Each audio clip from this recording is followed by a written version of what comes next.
এখন বিকেল 6টা প্রায় বেজেই গেছে, কিন্তু এখনও চারিদিকে আলো আছে। আর আমি যেখানে দাঁড়িয়ে আছি ওর নিচে দিয়ে, এই জঙ্গলটার ঠিক নিচে দিয়ে জল পাস হচ্ছে, প্রচুর আওয়াজ শুনতে পাচ্ছেন নিশ্চয়ই, দেখা যাচ্ছে না কিন্তু। আর ভিউটা দেখুন একবার, মেঘে ঢেকে গেছে কার্শিয়াং। ওই যে কার্শিয়াংয়ে যে টাওয়ার, ওইটার ভিউটা একবার আপনারা দেখুন, এক মায়াবী অপরূপ সুন্দর। আর এই হচ্ছে সেই কার্শিয়াংয়ের চা বাগান।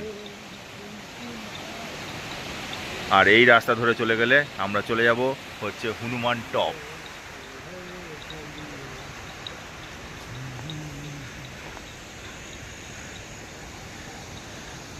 এই দিকটা এখন ক্লিয়ার আছে, তাই জন্য এই দিকটা এখন দেখতে বেশ ভালো লাগছে। আর এটাও কিন্তু একটা অসাধারণ সৌন্দর্য।